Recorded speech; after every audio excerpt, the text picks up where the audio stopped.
Well, good morning, everyone. Thank you all for being here today. In March, I issued Oregon's Stay Home, Save Lives order. I know it was just a month ago, but holy smokes, it feels a lot longer than that. Oregonians have taken extraordinary actions to keep each other safe during this pandemic. We've all felt the difficult repercussions of those actions, some much more than others, particularly in our underserved communities. As we look to reopen Oregon, it's critical that we use science and data to ensure that we can safely take steps forward. Public health experts agree that there are key steps to safely reopening. At the top of the list is a thorough strategy to test, trace, and isolate the virus. We must understand the prevalence of the disease in Oregon. Testing and tracing serve two purposes. First, to diagnose those who are sick, and second, to see where the virus may be hiding. Joining me to go over these details is Dr. Danny Jacobs, President of Oregon Health Sciences University, Dr. David Bangsberg, Dean of the School of Public Health at OHSU and Portland State University, and Dr. Dean Seidlinger at the Oregon Health Authority. Oregon's testing strategy for reopening has three goals. Number one, testing should be available for any Oregonian showing symptoms of the coronavirus. If you are displaying known signs of the virus, you should be able to be tested, period. Second, testing must be available for individuals in vulnerable group living situations where COVID-19 is suspected, such as our nursing homes, prisons, and farm worker housing. Third, we need ongoing, widespread, randomized testing to know where the disease may be hiding in our state and to monitor the disease with our at-risk populations, such as our communities of color and our tribes. To accomplish the first two, we must ensure that Oregon has the right kind of testing in every region of the state. At a meeting I held earlier this week, the CEOs of Oregon's hospital systems, including Providence, Legacy, Kaiser, Asante, St. Charles, and OHSU, all agreed to a unified approach for managing testing across Oregon. In this approach, testing capacity will be managed not as 6 separate hospitals, but as one statewide system that will allocate resources to meet the state's needs in every region of the state. This will include building testing partnerships with smaller hospitals in rural parts of the state. When this partnership is fully implemented, I believe we will have sufficient capacity to meet these first two testing objectives. But in order to reopen and hopefully stay open, we must have randomized, widespread testing across the entire state. To that end, I'm so pleased today to announce a major new partnership with Oregon Health Sciences University to conduct this widespread testing throughout the entire state of Oregon. This program is a game changer. It will give us a more accurate understanding of the true rate of infection in Oregon and to have ongoing precision monitoring of any new outbreaks. The program is called Be the Key. A random sample of Oregonians will be invited to voluntarily participate. Ultimately, the program will enroll 100,000 volunteers. If you are one of those being invited to participate, I ask you to heed the call. We are all in this together, and together we can be the key to beating the disease. I will let OHSU speak to the particulars, but this tool is a critical piece in the puzzle of Oregon's testing strategy moving forward. In addition to testing, we have to let people know if they have been unknowingly exposed to the virus. This is called contact tracing. We contact trace in order to contain the disease from spreading quickly and widely. Our public health professionals are trained to do this, and we will be staffing up to cover every region of the state. Our goal is to train at least 600 people, including our community health workers, to build out this statewide team of professionals. This team will know how to listen and will be bilingual and bicultural so they can understand the people they are talking to. People who may be worried or scared that they've been exposed to COVID-19. We know that tribes and communities of color are especially vulnerable to the virus, and we will make sure that we have the contact tracing capacity to engage with these Oregonians in culturally specific ways. These workers will provide people who have been exposed to the disease with information and support to understand their risk and what they should do to isolate themselves from others, even if they themselves don't feel ill. With this overarching strategy of testing and tracing in place, we will safely be able to begin the process of reopening Oregon. Make no mistake, physical distancing will remain a part of our daily lives until we have the security of a vaccine or treatment for the disease. I want to be clear that we will not be able to open Oregon quickly or in one fell swoop. This process will happen much more slowly than any of us would like. However, in certain parts of the state, we see almost 0 cases and few hospitalizations.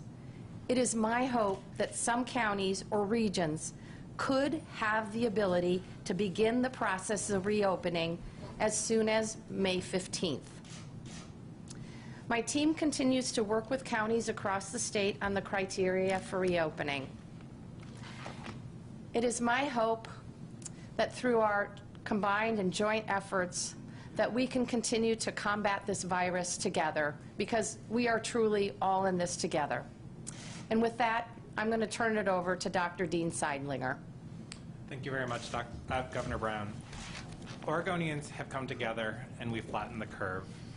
We've stayed home, we've saved lives, and now we can consider how to safely reopen Oregon. People have made incredible sacrifices with these community mitigation measures we have in place. There have been people who've lost their jobs, their income. It's had an incredible impact on small businesses and large businesses. And these economic impacts impact people's health. But the actions we took have prevented 70,000 infections here in the state and 1,500 hospitalizations. And we need to be proud of Oregonians coming together to achieve that. I want to talk about some of the details that Governor Brown outlined and how we are considering safely reopening Oregon based on the research and the data in front of us. Our public health parameters on how the disease is behaving, our strategy to expand testing, how we will work to isolate new infections so that they don't spread it to others. But I also want to underscore that the strategy is not without risk. Our projections show that the disease will increase in Oregon as we open up, that more people will be hospitalized and possibly even die. So we need these measures in place to mitigate that, and everyone will still have a role to play to keep us all safe. So what are we looking for? We want to see a slowing of the spread of this disease in the state. We'll continue to monitor folks presenting to the emergency departments with symptoms consistent with COVID.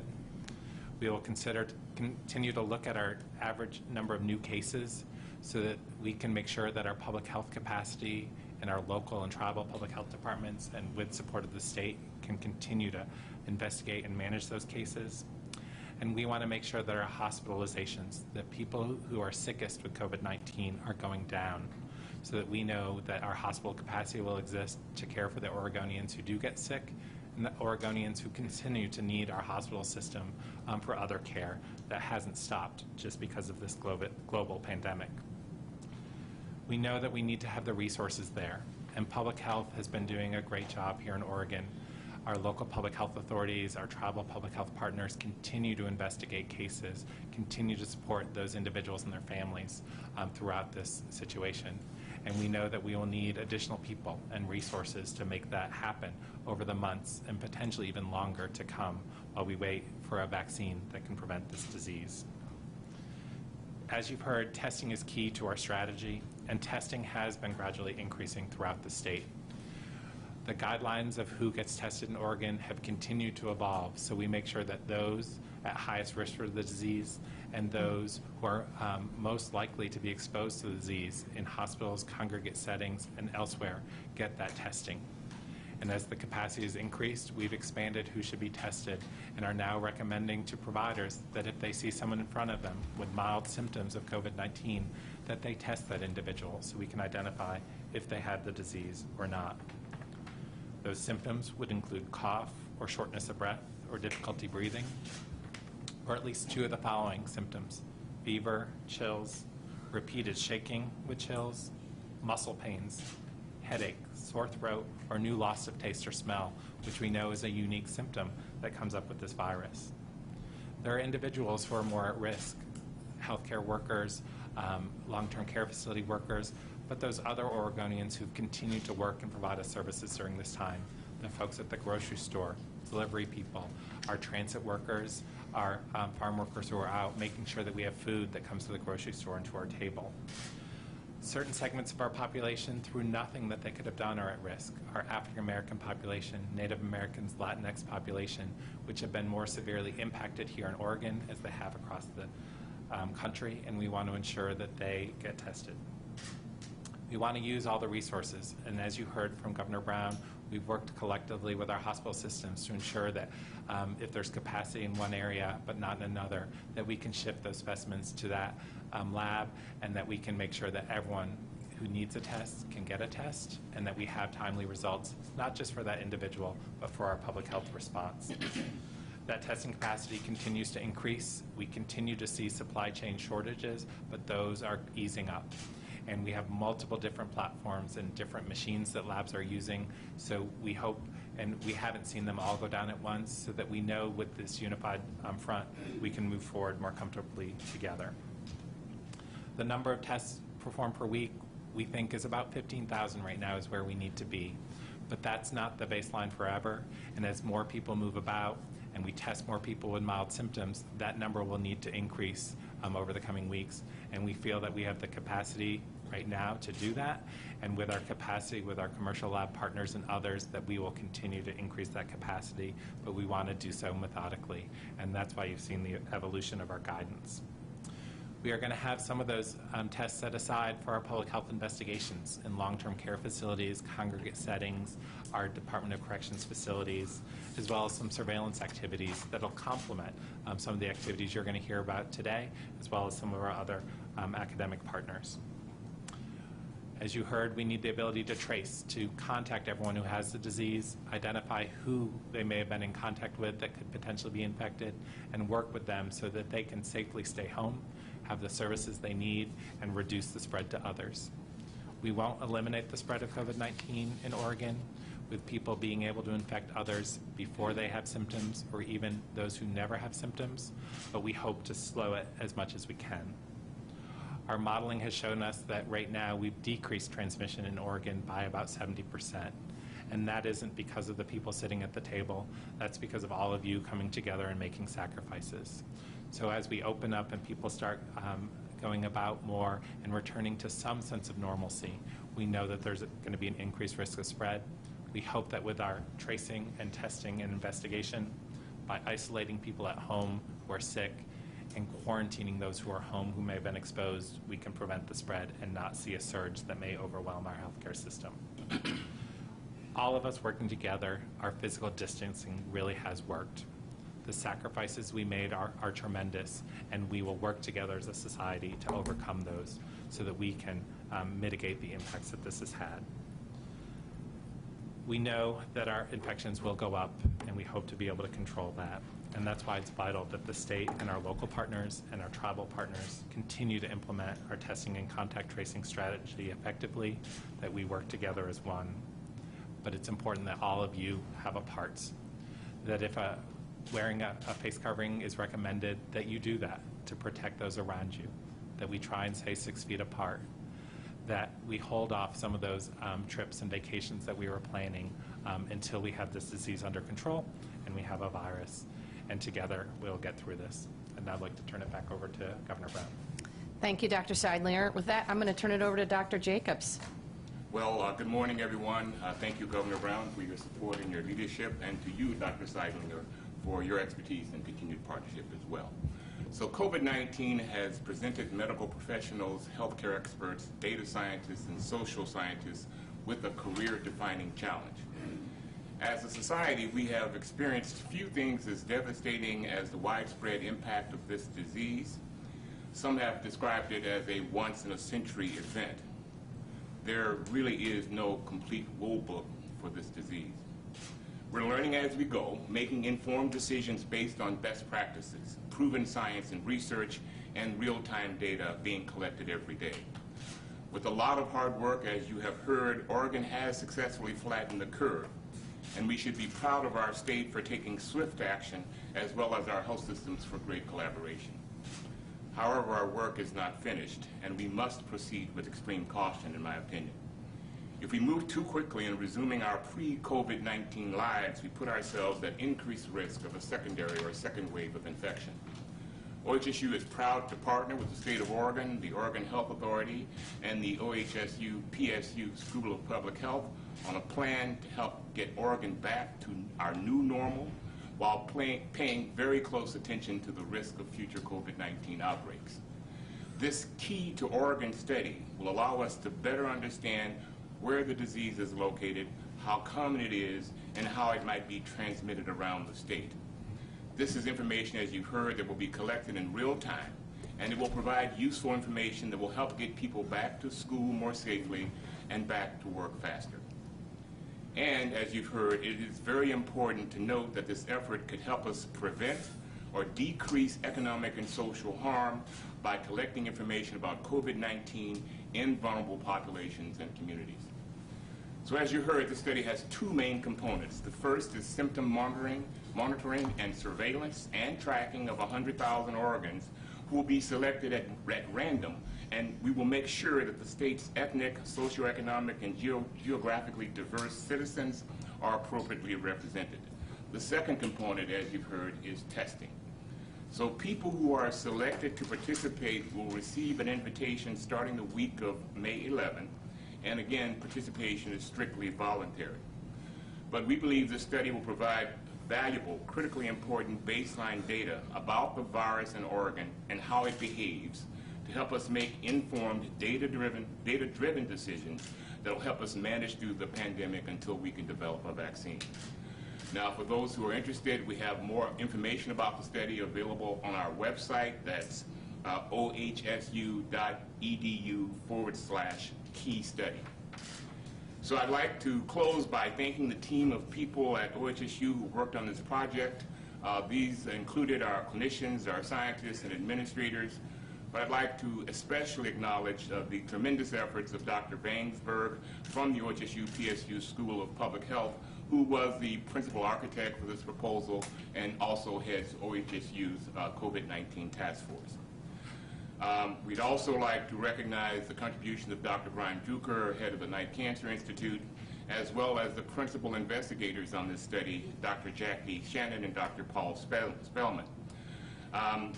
I think I should also call out our chair of pathology at OHSU, Dr. Hansel, as well as collaborators from infectious disease, as well as our experts at our Vaccine and Gene Therapy Institute. Finally, we'd all like to thank all Oregonians for their commitment to addressing COVID-19. Partnerships and collaboration have been instrumental to our success so far and will continue to play a key role going forward. So thank you very much. Thank you. Thank you, Dr. Jacobs. We appreciate your leadership and the strong partnership with OHSU. With that, unless you want to make any remarks, you're good? Okay. We're going to take questions. All right. The first question is from Claire with the Oklahoma Statesman Journal. Go ahead, Claire. Good morning. I have a question about testing. Governor Brown, you said that you have wanted to 15,000 tests per week in order to kind of start going back to business as normal. So I have a two-part question. One, what is the current testing capacity per week? And two, how many tests are actually being conducted per week? Thank you, Claire. I'm going to turn that over to Dr. Seidlinger to answer the question. Thank you. That question was about our current testing capacity and how many tests are being done. We currently feel that with the capacity we have, we can meet the 15,000 test goal. This is amongst our Oregon State Public Health Laboratory and the healthcare partners within the state. That doesn't even count some of the larger commercial labs that we're able to tap into for surge capacity as needed. This week, we've done over 2,000 tests on 2 days, and I think that's due to the increased number of populations, or the increased populations that were included in the testing guidance last week, and we anticipate that will expand with the guidance that we're releasing today, recommending that those with mild symptoms be tested as they seek care. So, you know, our daily testing capacity has been over 2,000, has been above 1,000 and close to 1,500 every day this week. So we're nearing that 15,000 number right now. Claire, the only thing I would just add, two things. As we are moving into reopening, we're deploying different testing strategies. This is about making sure we have the right tests in the right location, and that's why the partnership with our hospital labs across the state is so crucial. Great. Thanks, Claire. Next question. Oh, just a reminder for everyone, if you're waiting to ask a question, please press 0 to get into the question queue. Our next question is from Morgan Romero from KGW. Go ahead, Morgan. Morgan, are you there? All right. We'll go next to Dick Hughes. Go ahead, Dick. Thank you. Can you hear me okay? Yes. We can hear you great, Dick. Governor, you talked about this rolling out to rural hospitals and this rural network. How soon will that happen? And how will this tie in with the expectation that rural parts of Oregon might be among the first to open up? Thank you. I'll respond to the rural communities opening up. I'm meeting with a number of rural counties this afternoon over Zoom, of course, and going to be talking about their ability to test, contact trace, and isolate as we begin the reopening phase. As I mentioned in my remarks, assuming these counties have these processes in place, that would enable us to safely and slowly begin the reopening process on May 15th for some counties only, if they meet all of the criteria. Dr. Seidlinger, you want to talk about the testing capacity in rural Oregon? I think our hospitals in rural Oregon can utilize multiple strategies to bring testing to their communities. Many of them have existing relationships with our larger health care systems that do testing in-house, and we would hope to build on those relationships to get the tests to those labs. The state will utilize couriers and other methods to help move those tests around if that is not available right now. In addition, the federal government has provided some point-of-care testing machines to the state of Oregon, produced by the Abbott Corporation.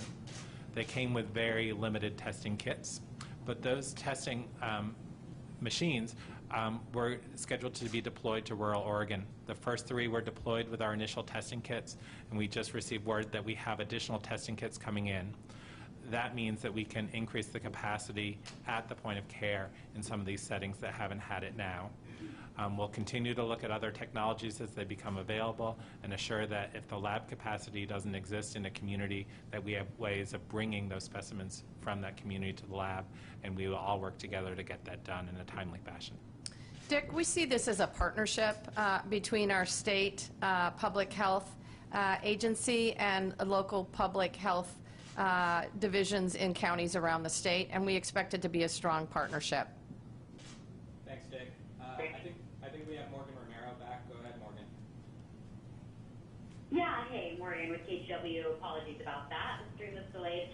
My question is, we've been talking about expanding the ability to test, and then the discrepancy between that and the actual testing going on. And if testing is the key to reopening, and we can do these thousands of tests where is the disconnect? And quite specifically, you talked earlier, Dr. Seidlinger, about loosening those guidelines around who can get tested when they go and visit their providers. Specifically, what might that look like, and is that disconnect going to be bridged now? Thank you for that question. That question is about our testing capacity, and as it's increased, why we haven't fully utilized that. As I said, we made sure that we took a cautious approach to testing here in Oregon. We know that there are populations who are more at risk because of their profession, our healthcare providers, those who work in long-term care facilities, because of the place where they work or live, those who are in congregate care facilities, those who work in healthcare facilities, because of their background, our African American, Latinx, Native American populations, and those other employment people who are working in places we didn't think about before this, our bus drivers, our grocery workers, and others. So as testing capacity has increased, we've updated our guidance to prioritize those who need it most. And now that we're at a place where we feel our testing capacity can meet the needs, and we can surge that up with our hospital partners as well as those out-of-state commercial labs, that we really wanted to be explicit with our providers in today's guidance, that if they see someone with mild symptoms, they should test them. That we still prioritize those other populations, and we want to remind them of the complications in those populations, their increased exposure. But really, if they see someone with symptoms of COVID-19 in front of them, we want them to test. And that guidance really has evolved along with our testing capacity. Just with the changes we made last week, as I said, we've seen 2 days where we've tested and had results from over 2,000 people. So I think our healthcare providers are heeding those guidelines, are paying attention, and we hope that as the updated guidance comes out today, they will continue to test more individuals, because that is one of the keys that we have to seeing that it's safe for us to reopen and to initiate those public health investigations that are going to be key to keeping us all safe. Thanks, Morgan. We're going to go next to Andrew Selsky with the Associated Press. Go ahead. Andrew, are you there?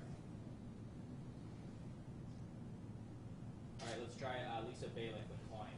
Yeah, absolutely. Oh. I stepped back for a second. Go ahead, Ed. Okay, well, this is quite the announcement about the random testing across the state involving 100,000 people.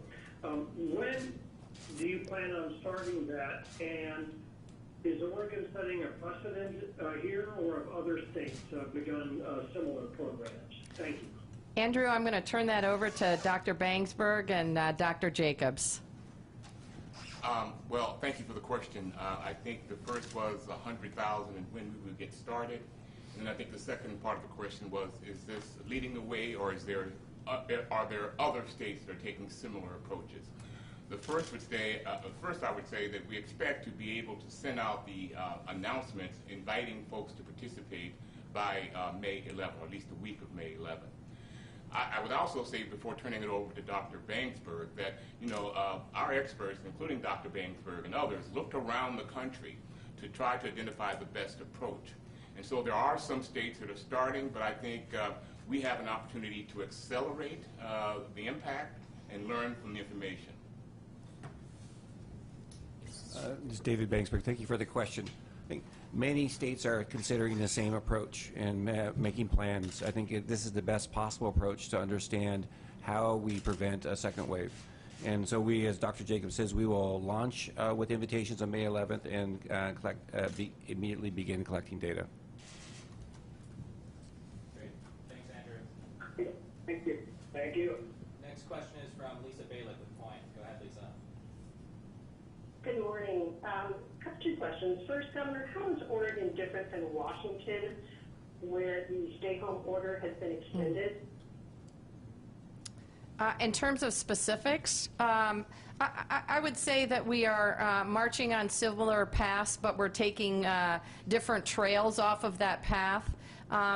And we are moving forward in Oregon based on science and based on data and based on the input of medical experts. As you know, I've been meeting regularly with my medical advisory panel and working very closely with the Oregon Health Authority in terms of our reopening framework. I don't have any further details about Washington's at this point in time. I do know that Governor Inslee was quite frustrated that he closed down construction and manufacturing and wished he'd taken the approach that Oregon took. Dr. Seidlin, can you add anything? I can't. I think the same way that Governor Brown has been talking with Governor Inslee and Governor Newsom in public health, we've also been having conversations and really are using the data, the spread of the disease in our community, its behavior, what we know about the disease, to make recommendations to safely open up Oregon and to do so in a way that will prevent increased infections. So we share best practices. We talk about kind of frustrations and try and get answers from our colleagues. And I think that spirit of partnership continues as we go forward, and we'll learn things from each other, and that'll make us all stronger. Thanks, Lisa. Next up we have... follow up on that, just quick follow-up on that. The other second question is, what about for the metro area? What's the expectation for the time frame for the metro area to reopen partially? Lisa, I would just say generally, we're working on the criteria for reopening in counties that have seen more than 5 cases of the coronavirus, and we'll be releasing those details soon. Next up we've Not got, this month? Lisa, we've got Soon. a lot of people in the queue as well. So next up we've got Adam Duvernay from the Register Guard. I'd like to better understand how and who will be choosing the 100,000 Oregonians for random testing. Can you explain the process and who will be conducting it and how Oregonians should be expected to be contacted if they're chosen? Thanks. My only comment on this is that it is voluntary for Oregonians to participate, and with that, I'll turn it over to Dr. Bangsberg. We will identify 100,000 Oregonians from a household sample, and we'll send an email or letter out on May 11th to invite people to participate. Once they voluntarily accept participation, then we will enroll them and follow them for 1 year. Next up we have... I'm sorry, did you say it's an email and a letter, or is it an email or a letter? A letter. Oh, it's just a letter. And that date was? May 11th.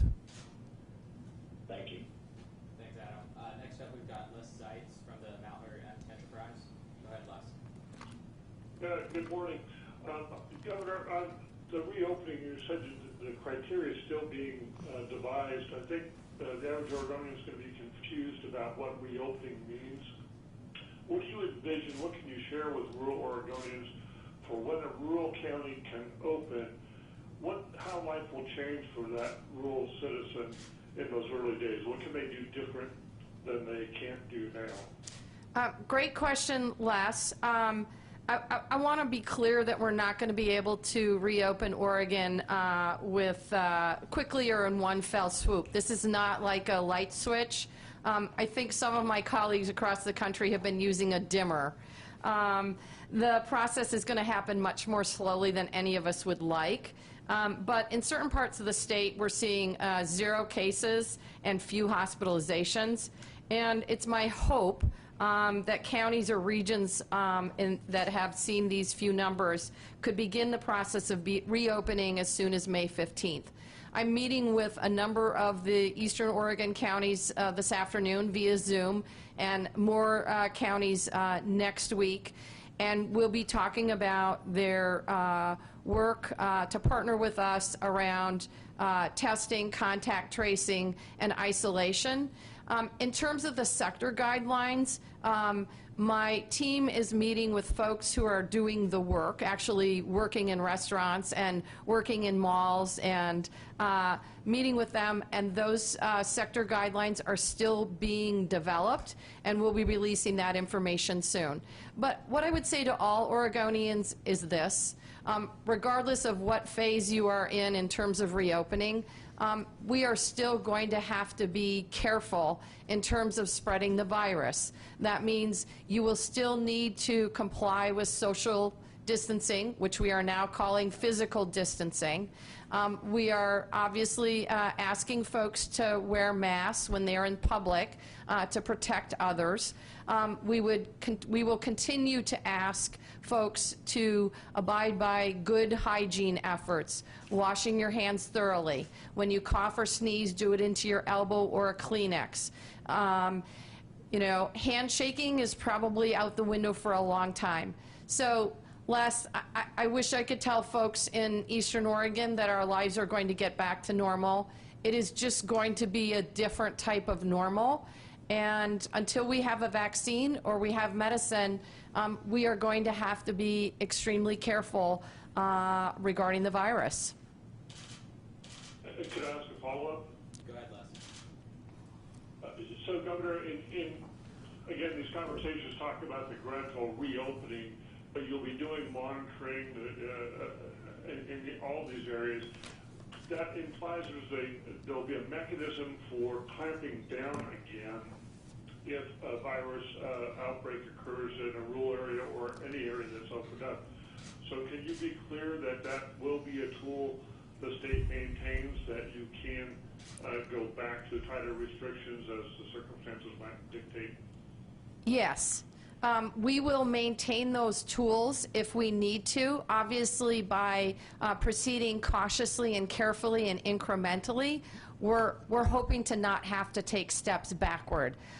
Last week when I talked about this, I talked about growing up as a kid in Minnesota, and we would go ice skating on the ponds. And you could take, as the lakes and the ponds froze over and you wanted to skate, you would be very cautious about going out onto the ice. You would take one step forward. If the ice didn't crack, if you didn't fall in, then maybe you would take another step. But if you started to hear cracking, or if things felt very insecure, you would move backwards. And that's exactly where we will be.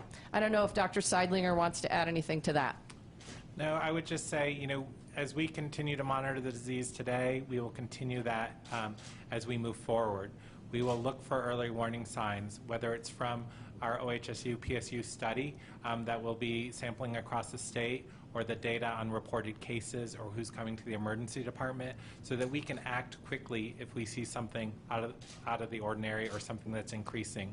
If that's something we think can't be contained with the resources we have, we will have those discussions with Governor Brown about additional steps we may need to take, because we want to do this carefully. We want to maintain the safety of Oregonians, and we know that we're in this together, and Oregonians have shown that they can take steps and make sacrifices to prevent the spread of this disease, and we hope they'll be with us as we go forward in making some of those sacrifices. Thanks, Les. Next up, we've got